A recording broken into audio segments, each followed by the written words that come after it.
Dobrodošli na Lucky Star Astrologija Channel. Evo, u prošlom videu smo čuli nešto o mjesečevim čvorovima u teoriji, a sada ćemo pogledati kako to izgleda u praksi, kako se čvorovi manifestiraju na konkretnim primjerima ljudi koji su vam, vjerujem, poznati. Evo, za prvi primjer sam uzela Jacksona Galaxija. Možda ste gledali njegovu emisiju My Cat from Hell. Znači, on je osoba koja se bavi pomaganjem vlasnicima i mačkama da se mačka počne bolje ponašati, da prestane napadati ili uništavati namještaj. I uvijek na kraju ispadne da nije mačka kriva, nego jednostavno zbog nečeg se bojala ili je bila bolesna, nešto je nije odgovaralo. Vidimo da se Jacksonu južni čvor nalazi u Škorpionu i da na njemu sjedi Neptun. I možda ste primijetili u njegovoj emisiji koliko je on zapravo emotivan u vezi tih životinja, koliko puta su mu suze došle na oči kada je mislio da neće uspjeti pomoći nekoj mački, jer vlasnici obično kažu da im je on zadnja nada i ako on ne uspije pomoći da će se riješiti te mačke. I tu kroz Neptuna vidimo tu njegovu osjećajnost, tu empatiju, želju da pomogne. Isto tako i znak Škorpiona koji je dosta jak od njega jer je to energija s kojom on dolazi. Ima običaj ulaziti u krizne situacije ili privlačiti krizne situacije. Znači, on je osoba koja želi pomoći drugima kada se nalaze u velikim problemima. Dobar je psiholog, naravno poznaje i psihologiju i mačaka i ljudi. I to je taj njegov izraženi Neptun. Isto tako Jackson se bavi muzikom, on ima neki svoj band ili rock ili metal, nisam sigurna, vidjeli ste i one tetovaže. Znači, to je ta Neptunova umjetnička crta. Naravno u Škorpionu ta muzika je malo agresivnija, dinamičnija. Pokazat ću vam još jedan primjer osobe koju vrlo lako možemo prepoznati po južnom čvoru. Samo malo. To je Henrik VIII, engleski kralj. Možete vidjeti da mu se sjeverni čvor nalazi na 2. stupnju Strijelca, dok mu je južni čvor na 2. stupnju Blizanaca, na MC-u i konjunkciji sa Venerom. I ako i ne znate povijest, sigurno znate da je Henrik VIII imao čak 6 žena i po tome je danas poznat. Vidimo taj južni čvor u konjunkciji sa MC-om, a na njemu sjedi Venera, znači imao je nekih problema sa odnosima i sa ženama, s tim je došao na svijet. I to Venera u Blizancima, više žena, po čemu je poznat, po više žena. Eto, na tom primjeru možete vidjeti koliko južni čvor može odrediti nas i naš životni put. Pogledat ćemo sad jedan primjer krivog korištenja čvorova, načina kako možemo energiju čvorova iskoristiti na pogrešan način, a to je Hitler. Malo ću još uvećati. Evo vidite da se Hitler u južni čvor nalazi u Jarcu i u 3. kući, sjeverni je u Raku i u 9. kući. S tim da na južnom čvoru on ima i 2 debilitirana planeta, ima Mjeseca u egzilu i Jupitera u padu, što već ukazuje na neke probleme s južnim čvorom, s tim s čim je on došao. U Jarcu i 3. kući on je došao sa jednom jakom mentalnom krutošću, jako krutim stavovima, dok bi kroz pravilan razvoj sjevernog Hitler je trebao razvijati svoju emociju, emotivnu protočnost, isto tako i te svoje uske poglede malo proširiti kroz 9. kuću, uzvisiti te ideje. No, desilo se da je njegov vladar južnog čvora također bio vrlo jak.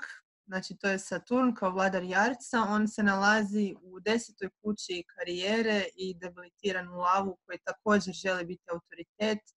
Znači, vidimo da je on već došao na svijet s tom jakom željom da bude netko i nešto, da bude moćan, no okrutnost koja stoji u Jarcu je bila još pojačana s time što taj debilitirani Saturn radi kvadrat sa debilitiranim Marsom.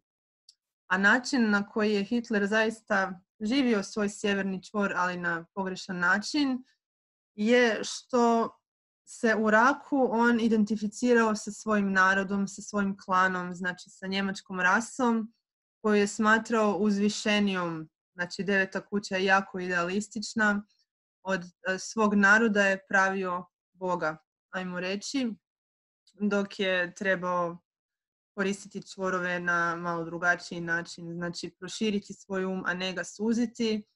No, problem kod njega je bio što vladar sjevernog čvora, čim krenemo raditi na sjevernom čvoru, aktivira se njegov vladar, i ako je on u lošem stanju, vratit će nas natrag ili nas odvesti u krivom smjeru, a vidite da je upravo vladar sjevernog kod Hitlera mjesec se nalazi u jarcu, on se ponovo vraća u neku svoju emotivnu krutost, stavove koje idealizira, tako da su ga čvorovi zapravo samo prebacili, vrtili u krug.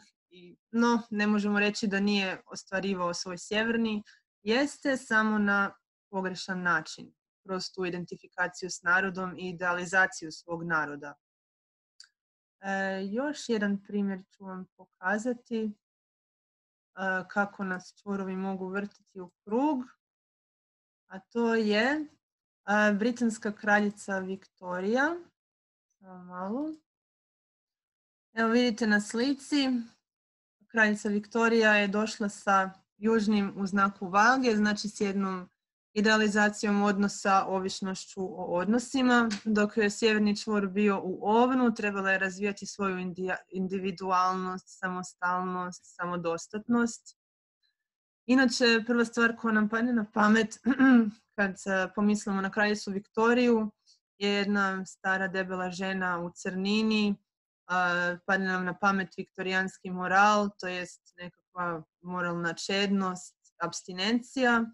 No sama Viktorija je bila vrlo strastvena žena, vrlo temperamentna žena. Vidite da se njen vladar južnog čvora Venera nalazi u ovnu i da je u konjunkciji sa Marsom. Viktorija je bila jako, jako zaljubljena u svog supruga, jako ga je voljela, jako je voljela seks, isto od tuda i toliko djece. Isto tako voljela se i svađati sa suprugom, bilo je ljubomornih scena tamo na dvoru, što sve vidimo kroz tu Veneru koja je u konjunkciji sa Marsom i još je u ovnu. Znači, iako je bila ovisna o odnosima, jako zaljubljena, bila je i temperamentna. Isto tako željela da se zna da je ona kraljica, da je ona glavna, to je taj ovan, no ipak je puno podrške tražila od supruga, on je bio stariji od nje, tako da kad je došla na prijestolje dosta se oslanjala na njega, željela od njega podršku kao i svaka vaga, a kada je on preminuo dosta mlad i ona je tad još bila mlada, nikad se nije u potpunosti oporavila od tog gubitka, to je ta vagina idealizacija odnosa, ovisnost o odnosima, tako da je do kraja života nosila crninu, nikad se više nije udavalo i kroz to vidimo da, iako s jedne strane je ostvarivala svoj sjeverni čvor, da ona bude ta koja je, ajmo reći, prva ili da se oslanja na sebe, to je bilo više kroz neku ulogu koju je imala kao kraljica, nego što je zaista bila iznutra neovisna, samostalna. I eto tu isto možete vidjeti kako nas čvorovi vrte u krug i kako je to sve puno kompleksnije od onog što možete pročitati u astrokuharicama. Treba raditi na sjevernom, a treba ostaviti južni, jer južni uvijek nosimo sa sobom, samo je pitanje na koji način ga koristimo. Isto tako i sjeverni čvor, da li koristimo samo ono što nam se sviđa ili pretjerujemo u nekim stvarima, a ono u suštinu sjevernog čvora zapravo zanemarujemo, kao što se desilo Hitleru, kao što se desilo kraljici Viktoriji. Evo, to je to za danas. Ako želite tumačenje, možete se javiti na e-mail lucky.star.astrologija@gmail.com ili na broj telefona 091 541 8116. I do idućeg videa kada ću odgovoriti na neko drugo pitanje ili prijedlog sa Facebooka.